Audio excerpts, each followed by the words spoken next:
ECSI fans, you want to revolutionize your sports investing habits? Allow me to tell you about WagerWire. WagerWire is an app that helps you become a superior bettor by allowing you to sync all your sports books and track all your bets in one place. See your current action, your betting history, and stats. You could also sign up for sports books and collect bonus offers. Follow them at WagerWire on X, as it's the best account on the platform. Head to App Store or Play Store now and search WagerWire and download the app.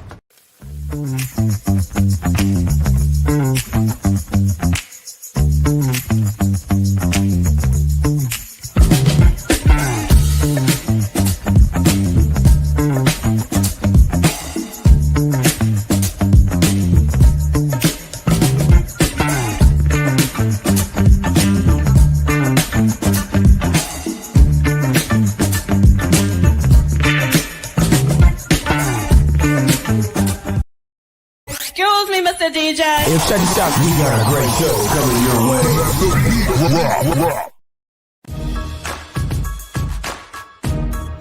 From the ECSI Sports Studios, it's the Midday Market Report with Jeff Dawson.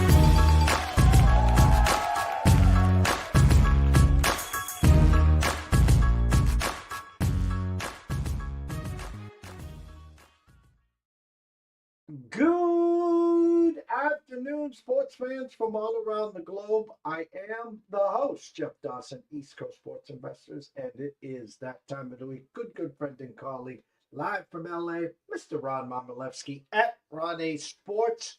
Make sure you go and follow him immediately. The best in the business. I'm talking decades of data, and no one talks NCAAF and NFL like Ron. Shout out to Miss Amber Holly, thank you so much for all the love and support. Please head on over to WagerWire. Join that community, the best in the business. Let's end 2025 with a bang. I promise you this, 2026 will be epic. And of course, AtlantaSteaksAndSeafood.com. Terry Smith, I know you've heard of Butcher Block. I know you've heard of Omaha. Trust me on this, AtlantaSteaksAndSeafood.com.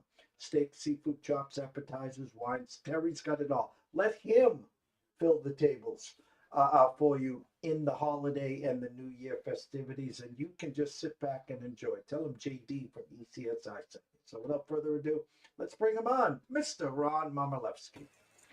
Afternoon, Ron. Good afternoon.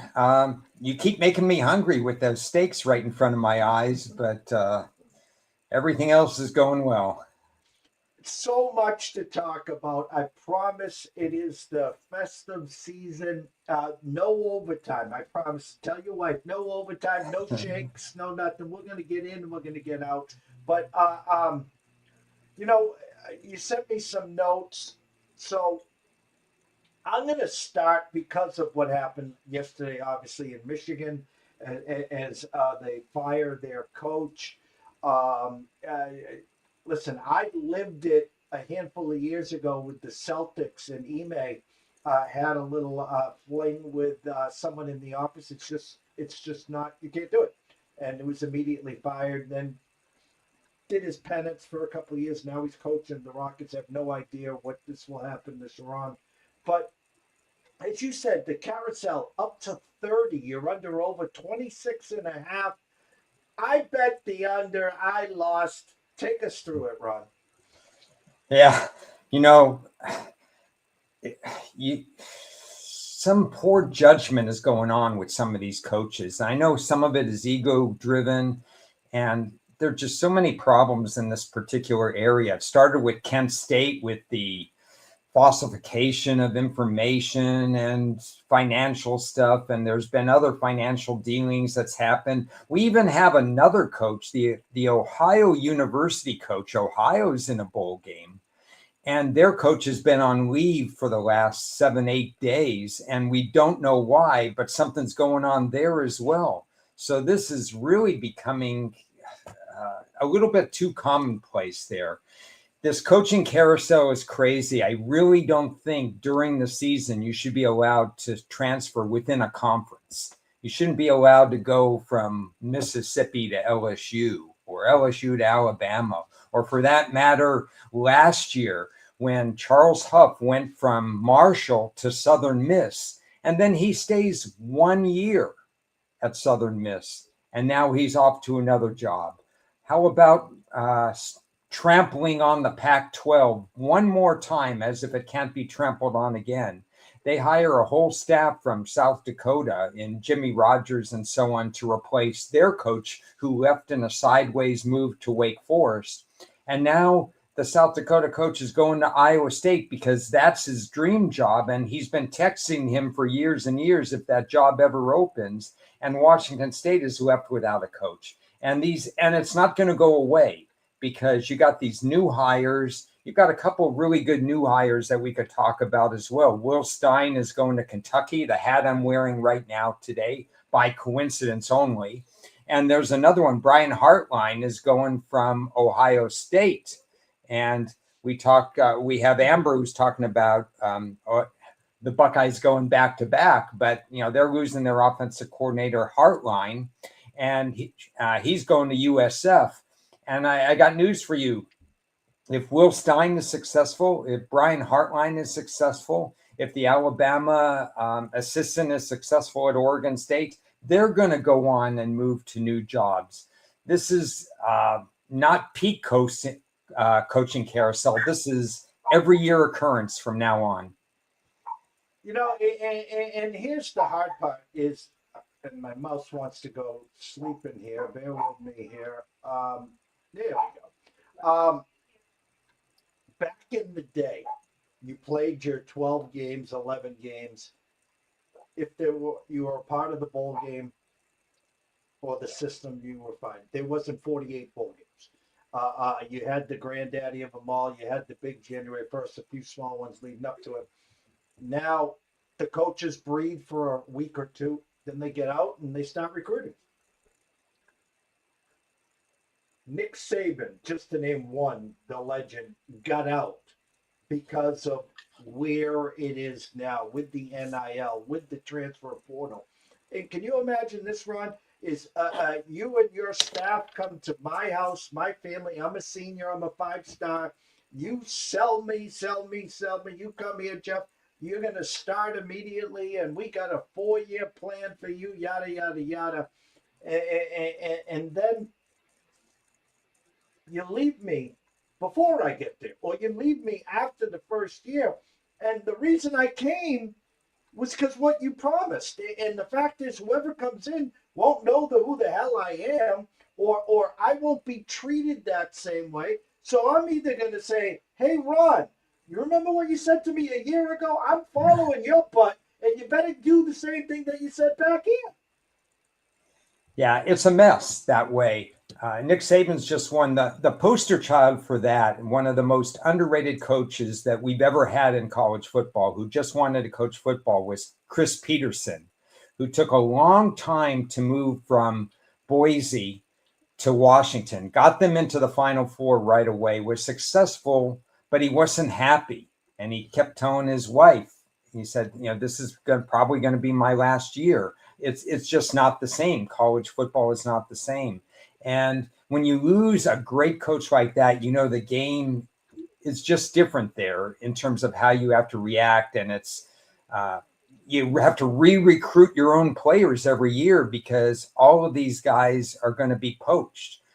Jeff, I want to give you my top 6 power rating teams that are part of the group of 5. Okay. These are the 6 teams that I have rated the highest on neutral ground. 1 is James Madison. They were number 1. They have an 83.5 rating. They deserve to be in the playoff push. They were 5 points better than Duke, according to my ratings. Number 1 is James Madison. Number 2 is USF, University of South Florida. They didn't play in the AAC American title game, but they had my second highest power rating. Then you have 4 teams that are real close together. Tulane, Memphis, and North Texas. So that's 4 in a row. USF, Tulane, Memphis, and North Texas, all from the American Conference. The best of the group of 5 conferences. Great programs in terms of where they were and so on. And 6 was Toledo, who wasn't even in the MAC championship game, but Jason Campbell had has always had a problem winning as a favorite. He's not one of my favorite coaches and stuff like that, but Toledo had a very high power rating. James Madison, USF, Tulane, Memphis, North Texas, Toledo. What do they have in common? They're all their coaches left for greener pastures. That's what we're doing with the group of 5 right now. The top 6 teams lost their coach. And Toledo's coach went to UConn, correct? That's correct, which would, I don't know, UConn's kind of in no man's land. Jim Moore was a good fit for them. He overachieved there. I don't know if Kendall will overachieve there. At some point, UConn's got to enter a conference one way or another, but it's a mess. The more these teams have success in the group of 5, the more their coaches are gone. Well, let's get to last week action as Amber talks again, Buckeyes. We are winning again. We love Coach. I'm sure he wants to leave with a natty. And then, of course, Saban and Meyer are the GOATs. A lot to break down, kind of, sort of not. When I'm a market reader and when Virginia only opened 2.5 against Duke, I smelt that one a mile away. Well, it took overtime and stuff. But again, the Dukies find a way to win that one. Let's be real here. Alabama has been leaking oil all month. We talked about it last week. The fact that they lost at home to Oklahoma, technically, kind of, sort of, potentially should have lost to Auburn. And then here they are in the SEC championship, and they got beat up. I mean, -4 yards on the ground. Simpson was just a shell of himself. And I still don't think this is the Georgia the of old, the swagger. I don't see a Brock Bowers out there. I don't see a Ladd McConkey out there. And yet it was like Alabama knew what the results were going to be on Sunday, which we're going to get to, but absolutely laid an egg run. Yeah, lost in the shuffle was how well defensively Georgia had improved over the last 4 or 5 games. We talked about Alabama's improvement against the run, but Georgia's improvement overall defensively was quite impressive. And they started earning their stripes. They're starting to look like the Georgia of old, not necessarily with the perfect quarterback play. They are rotating running backs and it's working. They may not have a go-to receiver right now. They have the kicking game that they usually have. But the Final Four, I mean, we looked at that game and yes, that was impressive from the start. Alabama didn't belong in that title game based on that matchup. And Georgia Kirby Smart had that missing from his resume. He didn't have national titles missing, but he had wins over Alabama missing from his resume. Very similar to the Ohio State situation. Ohio State had won a national championship, but owed Michigan something. So this was Georgia's payback and they earned it. In reality, we have 4 teams that have pretty much separated themselves from the others. I maybe Georgia hasn't quite separated itself because I could say that Oregon's right there with them as well. But we have the right top 4 teams. Let's move over to Texas Tech in those top 4 teams.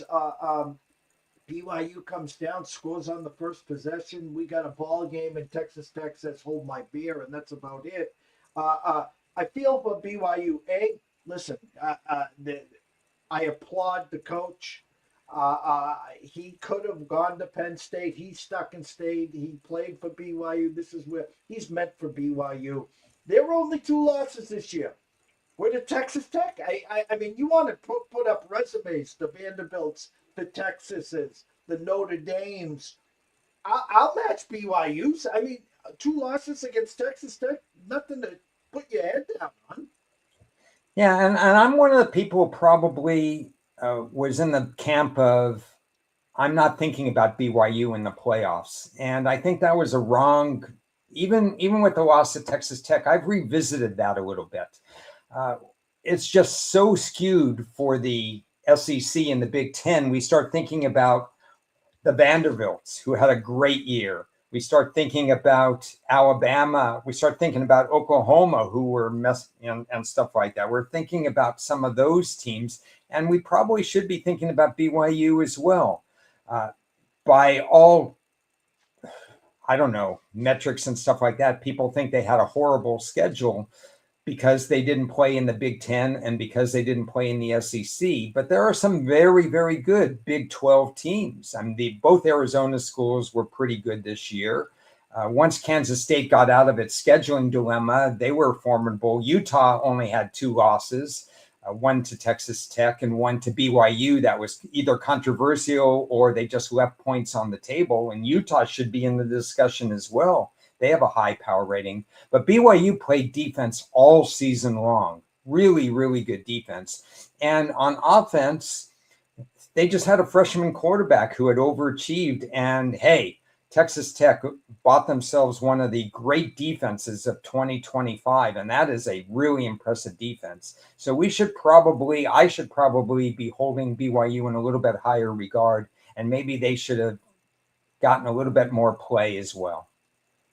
Big Ten championship, 2 undefeated teams, Indiana, Ohio State, and the hardest part for everyone to wrap their head around was going back to last year where Indiana had a great season, got into the playoffs, but they just got manhandled by Notre Dame, by an Ohio State.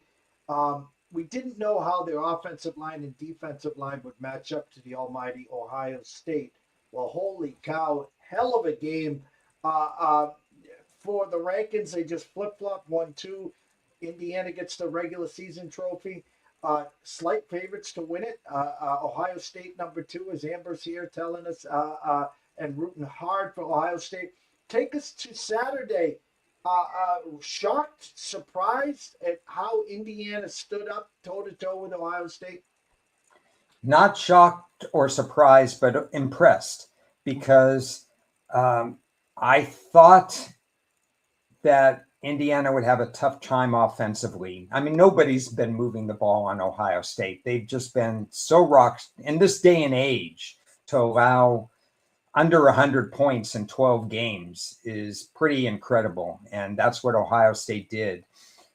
Indiana's done almost the same, 9, 10, 11 points a game and stuff like that. But they needed to prove it against the big boys. If you look at the stats sheet, if you replay the game, if you look at the circumstances and stuff like that, nothing against Indiana, but I still feel that Ohio State was a slightly better team. I think these are the 2 top teams in the game. I would put at this point, it's not subjective at this point to me how I do my power ratings, and Texas Tech does come out 3rd in the power ratings, but Indiana, Ohio State, toe-to-toe, the way it looked that if you played that game 10 times, one team would win 5 times and the other team would win 5 times. Just great to see. Unfortunately, Indiana loses one of their better defensive line players for the season. Freak accident while he was high-fiving people in the celebration after the game. You hate to see those things happen. I think an NFL player broke his hand about 20 years ago in the same kind of format. So wishing him the best, and it's next man up for Indiana as they try to march toward a title.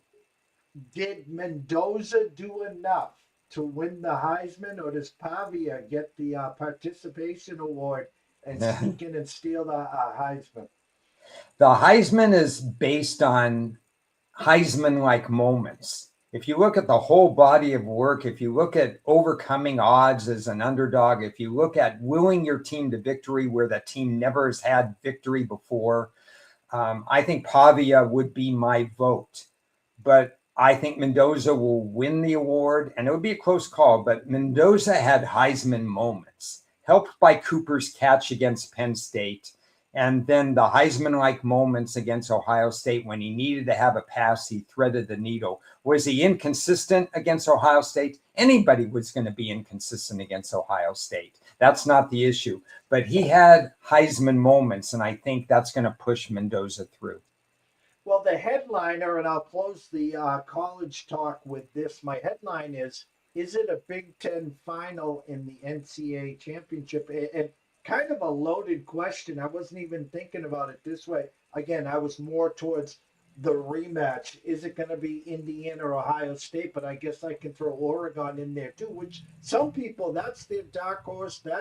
And I just have not been a Duck fan or believer this year. But potentially, do you see a Big Ten championship in the final game?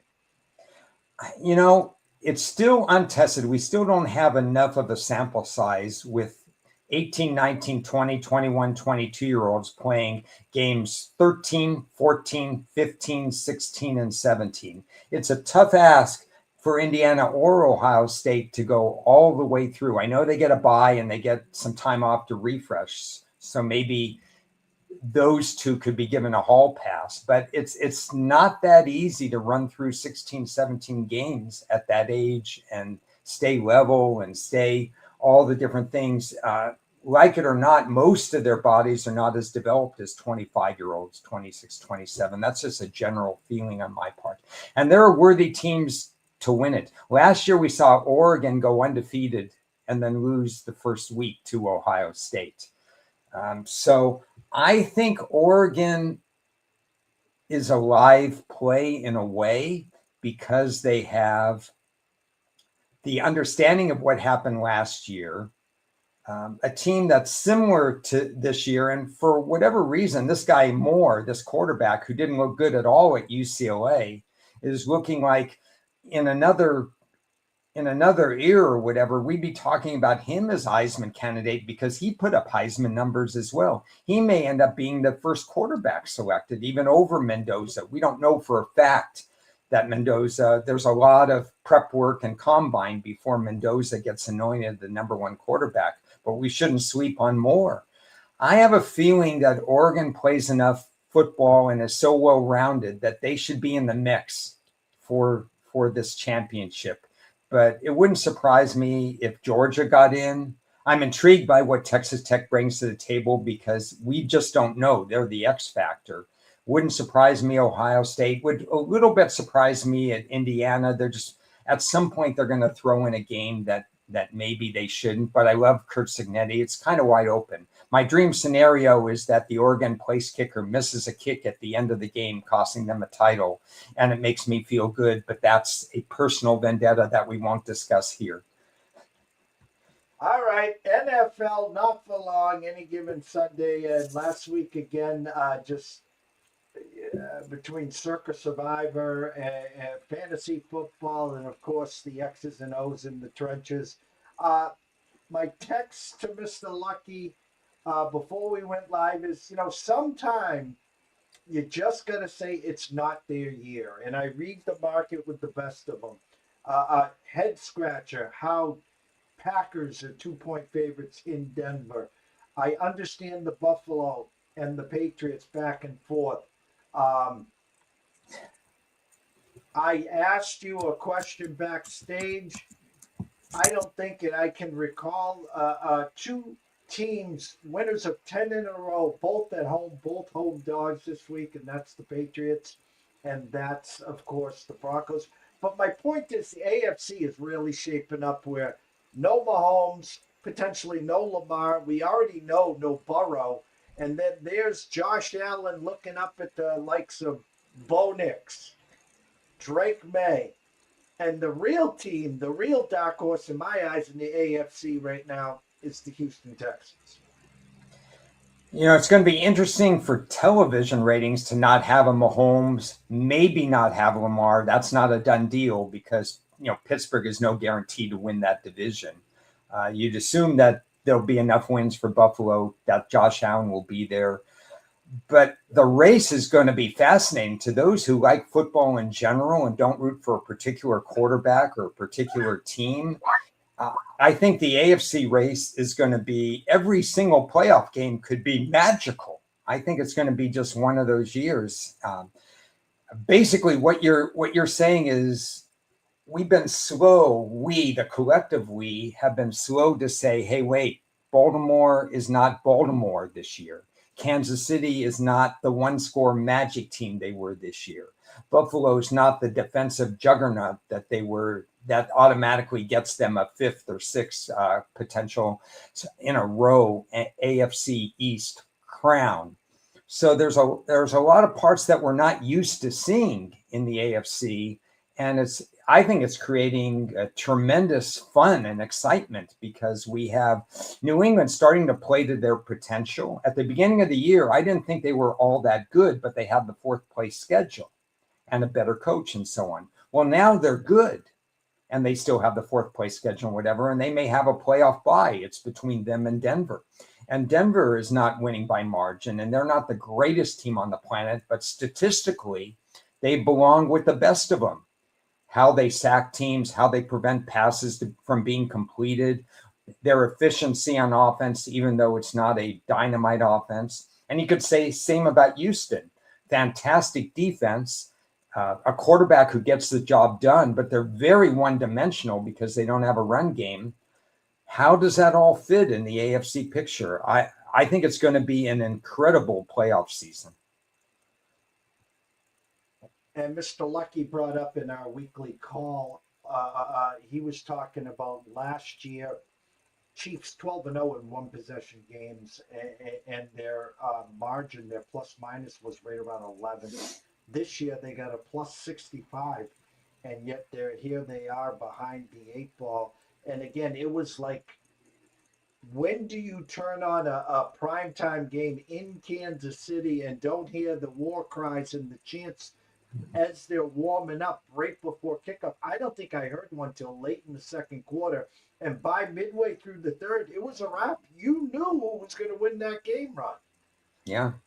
Well, I think the warning signs were that Monday night game at Jacksonville. Now, it wasn't at Kansas City with a home favorable crowd, but the fact that Jacksonville with Trevor Lawrence kept scoring points in that game and didn't fall for the mystique of what was going on with Kansas City. Oh, they're always going to win the close games. And then Houston, who was itching to try to get back at Kansas City. They had some tough breaks last year in the playoffs.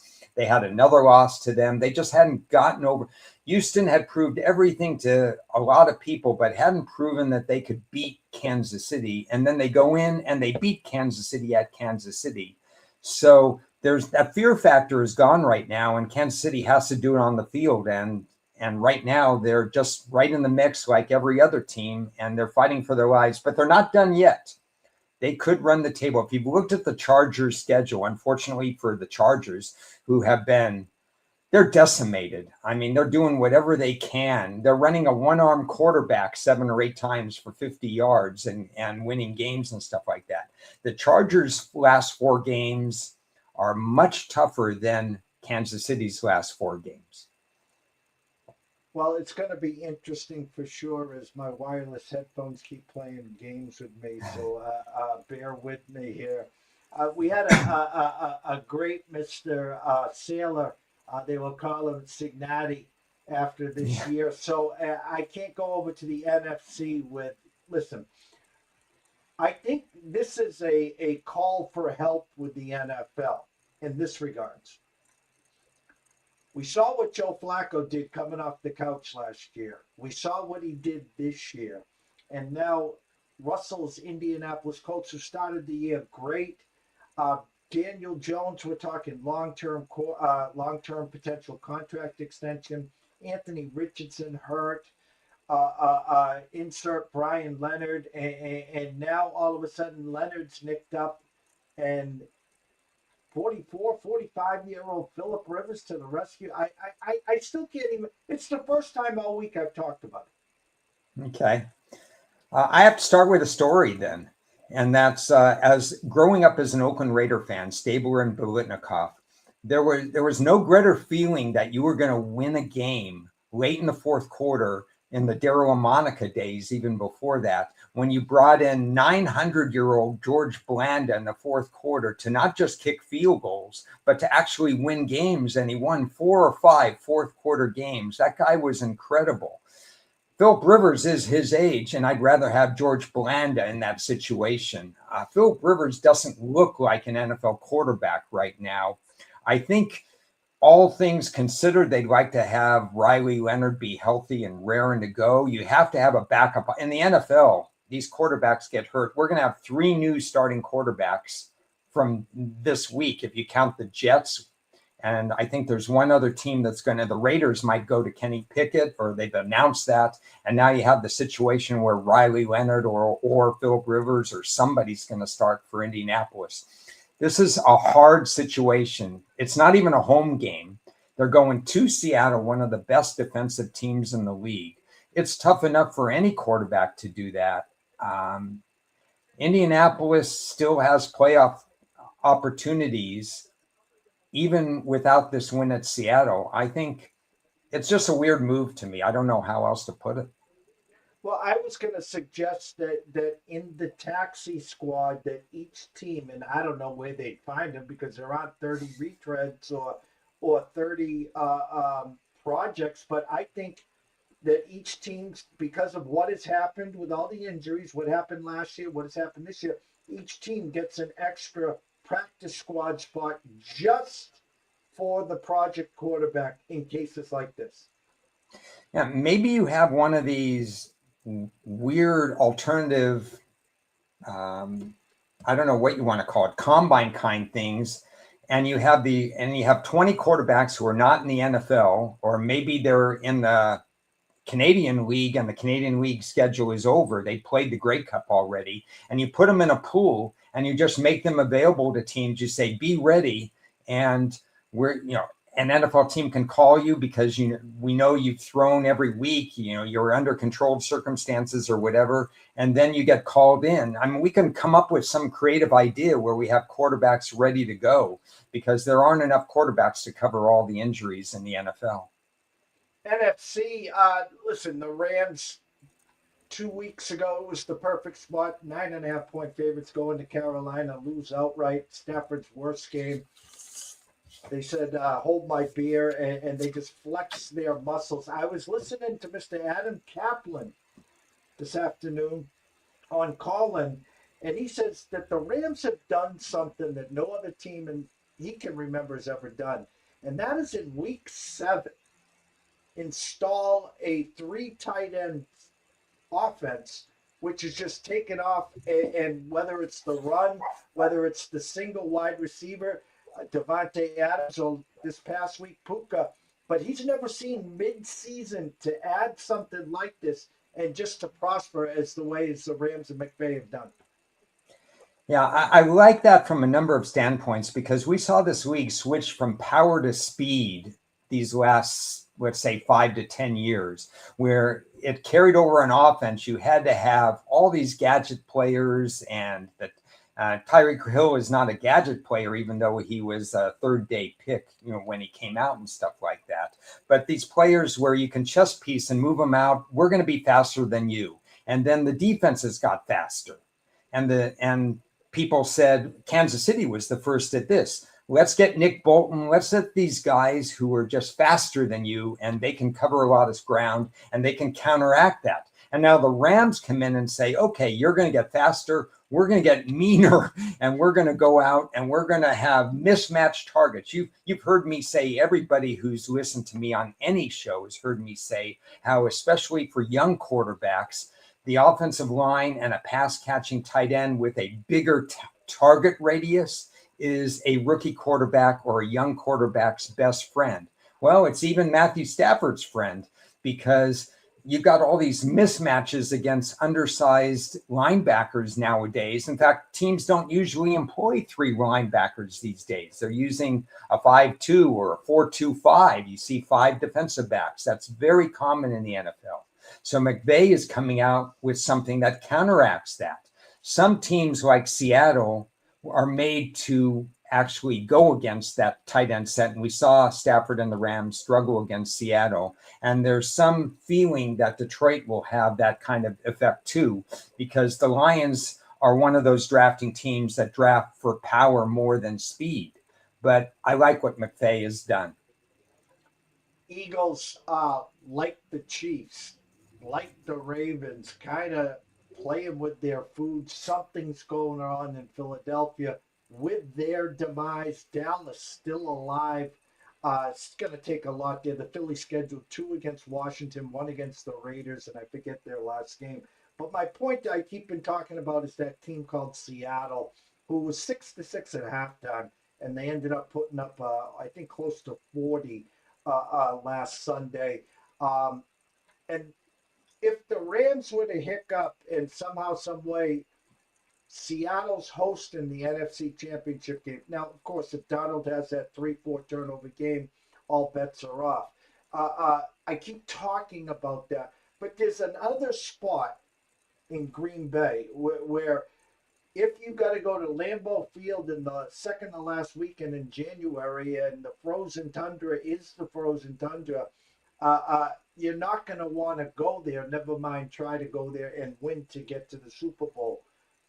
Are we sleeping on the Packers? Are they starting to put things together? Because Vegas has got them 2.5-point favorites in Denver this week. And oh, by the way, 3.5-point favorites next week in Chicago.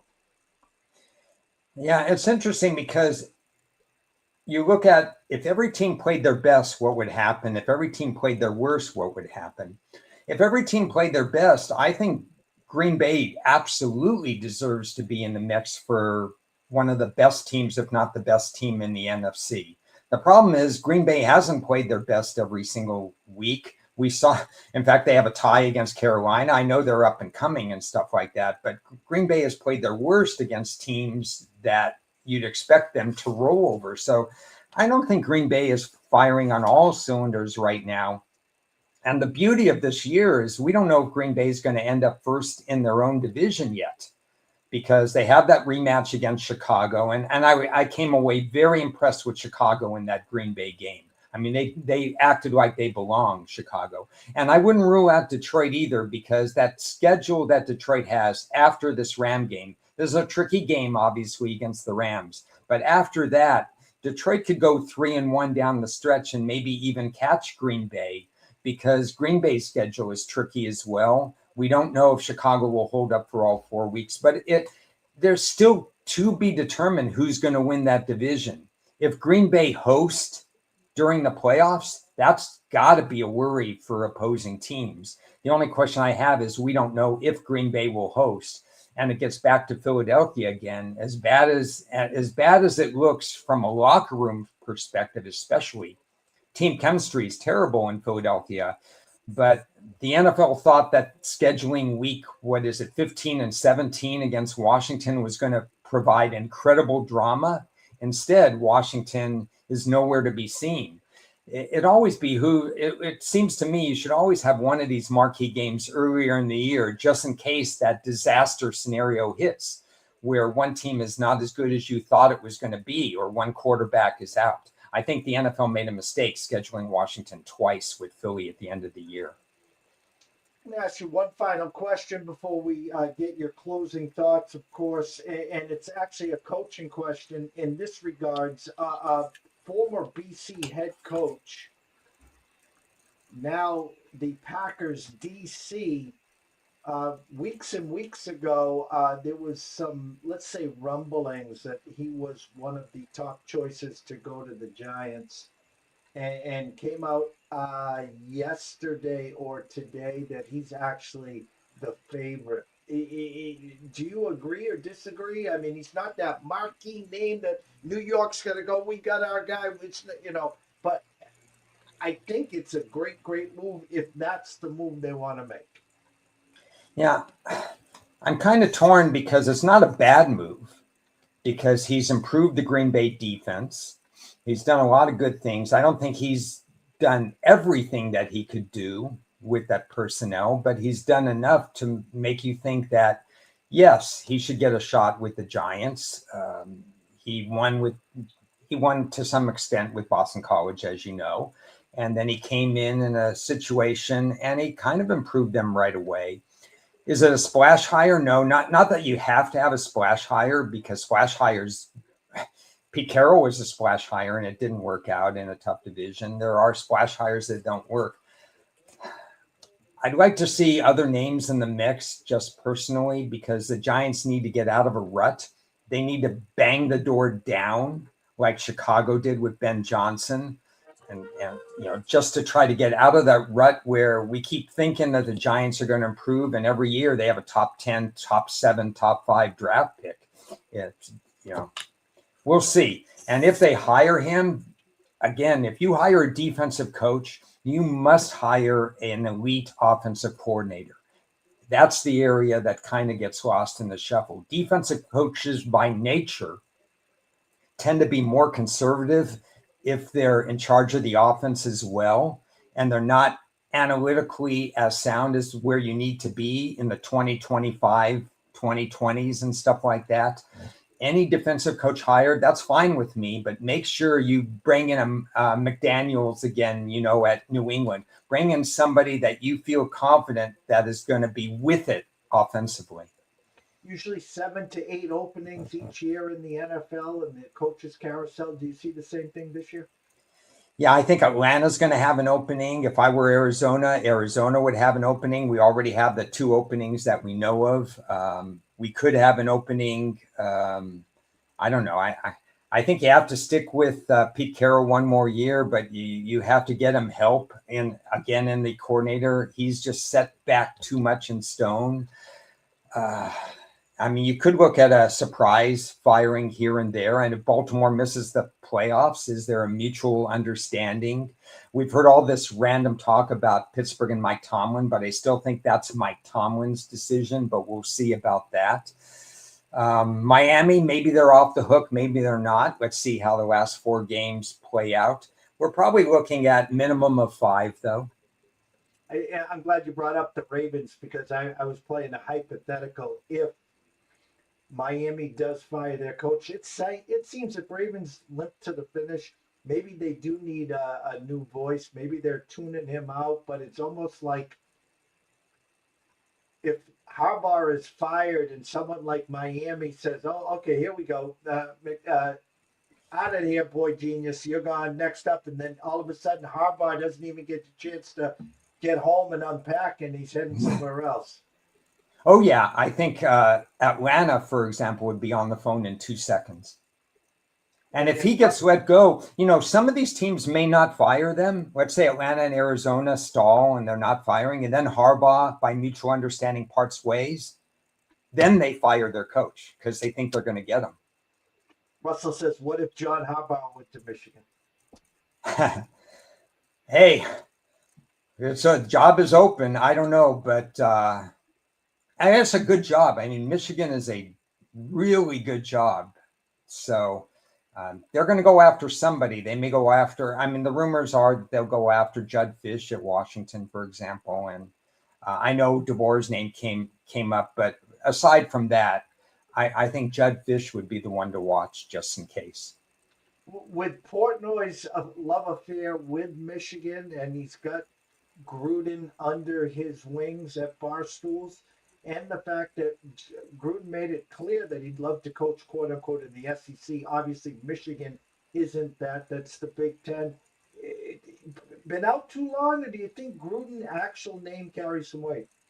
I think Gruden's actual name carries some weight, but if I were a high-profile school that came on, if I were a Michigan or a school like that that's had some drama, I don't want more drama. I want Matt Campbell type of drama. A guy who doesn't have any drama goes to Penn State so that there's not high drama going on there and stuff like that. Whether he'll be successful, we'll see. But if I'm Michigan, I'm hiring somebody without any drama. Well, as we always wrap up this segment, a nice tight 7.5-yard button hook for Ron's closing thoughts. I thought I'd do this. I've done this on a lot of different shows throughout the years, but I know people like to handicap. People watch the show for handicapping knowledge and betting knowledges and so on. And it's bowl season, and we now have 800 bowl games or whatever number of bowl games there are, and they're all called fancy names, and we get to watch a Pop-Tart be eaten sometime during the thing. But we all want to win money on these games. So just a few general handicapping tips I'll throw out there. When you see matchups, it's not just about power ratings. Power ratings help, but study motivation. Does the team want to be there? Did a team come off an excruciating loss and they didn't reach their lofty goal? Is this a team that went 9-3 last year and now they're 6-6 and they don't want to be there? Who's their opponent? If you've got an opponent, if you got a Power 4 team playing a non-Power 4 team, what's the motivation? We've seen UCF and we've seen South Florida beat up on Florida and other schools in bowl games. Study motivation. Don't ignore line of scrimmage data. It's amazing how if you're able to run on another team in a bowl game, it still carries weight. So look at these numbers closely. How was it achieved? What teams was it achieved? How well did they stop the run? Line of scrimmage data still matters. Third out of 4, next man up. If you're serious about bowl handicapping, I know there's a lot of games. I don't even know how much bowl handicapping I'm going to do. You have to study the backups because there's going to be opt-outs. There's going to be, and it could be at the last minute too. You're going to have to know what's the difference between your first string running back and your second string running back. What's the difference between wide receiver 3 and wide receiver 4? If you lose 2 offensive linemen, has the next man up, how many snaps has lineman number 6 and 7 take? My advice, do your due diligence. Know who the next man up is going to be for a team that you're interested in. And finally, be objective about the coaches that are coaching in these games. Just because a team has an interim coach doesn't mean they're going to lose the bowl game. Data is mixed in this area. Interim coaches win just as much as they lose. It's not a handicapping. You can't point and say, oh, they have an interim coach, they're going to lose. They're a dog, they're going to lose. They're a favorite, they're going to lose. It's situation specific. Be objective about who's coaching your team and know how many other assistant coaches are there. Is it a max exodus like we've seen in the past with the Floridas, the Oregon States, and whatever? That matters more than who your interim coach is. Ron, the scroll has been going the whole time at Ron A Sports on X. You and I will be back next Thursday at 1 p.m. 10 a.m. Pacific. We're going to give you the Christmas week off, and then we'll be back on the 30th, also on a Tuesday at 1 p.m., 10 a.m. Pacific as well. Tell them where they can find all your work, sir, and of course, all your great and amazing podcast schedule. Okay. Well, mostly it's on X. There hasn't been written work this year that's been published, but you'll see me on X, especially NFL Sundays and Random Thoughts down the road. Probably a different kind of schedule. You just have to follow me on X Twitter because won't be as many shows during the holiday season. Happy holidays to everybody. Good luck with all your handicapping, but I'll tweet out anytime that I'm on with anybody and everybody. And thanks to you, Jeff, for accommodating your schedule so that we could be back on next week in the morning. Well, we can't wait as always. We've done years together, hope to do decades together. Trust me, you're not going anywhere, sir. How's that? I hope you're right. From myself, Jeff Dawson at EC Sports Investor, one and only Mr. Ron Marmalewski at Ron A Sports. Shout out to Amber Hawley. Shout out to Russell Saylor. Shout out to everyone watching and listening. Want everyone to go and enjoy Thirsty Thursday. Behave, be safe, be responsible, and of course, enjoy the holidays. We will be back soon. Until then, from my good friend Pops, toodaloo.